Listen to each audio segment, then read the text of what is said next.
इस video को लाइक करें, हमारे चैनल को सब्सक्राइब कर बेल आइकन जरूर प्रेस करें हमारी न्यू वीडियो सबसे पहले देखने के लिए। अच्छा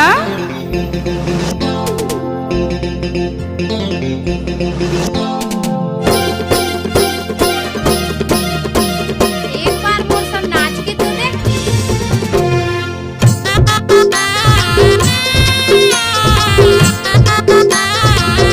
डीजे इस दुपट्टा बना वाली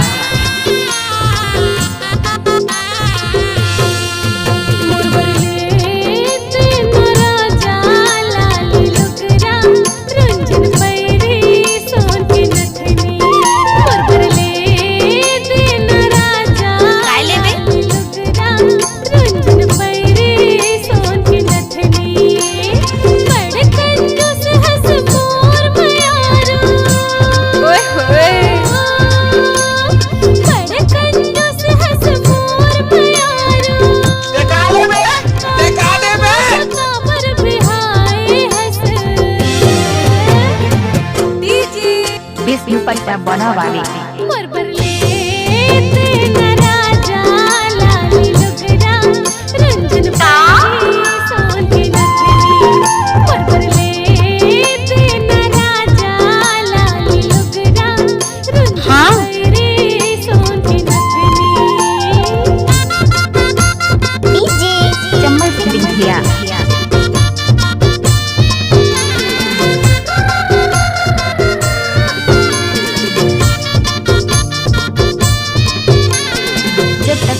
चांद रहेगा, विष्णु कुमार पटेल का म्यूजिक में नाम रहेगा।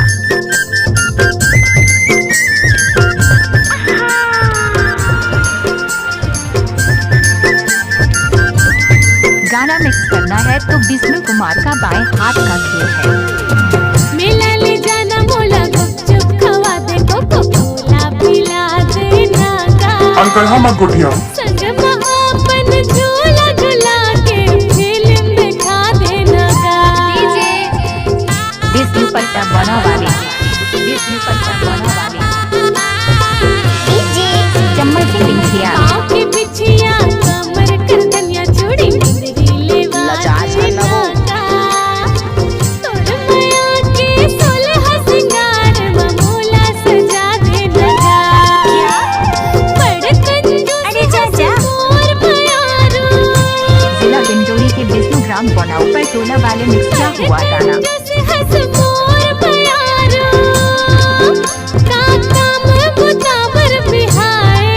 ठीक है कर दे।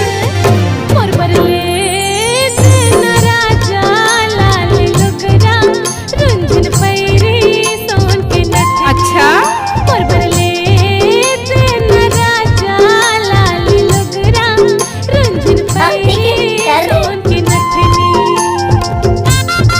DJ mix by Vishnu Kumar ग्राम बना वाली।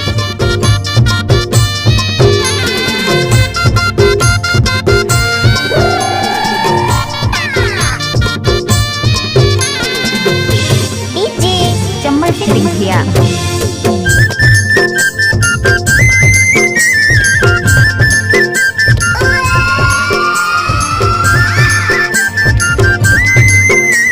इलाका किसी का भी हो, धमाका होगा पर विष्णु भाई का।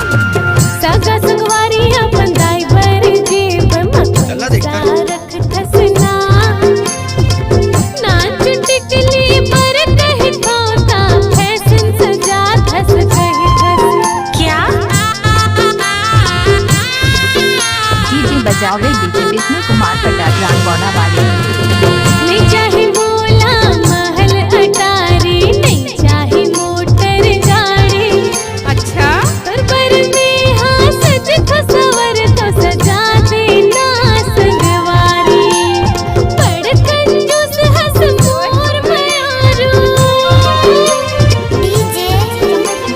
बड़ कंजूस हंस मोर प्यारो।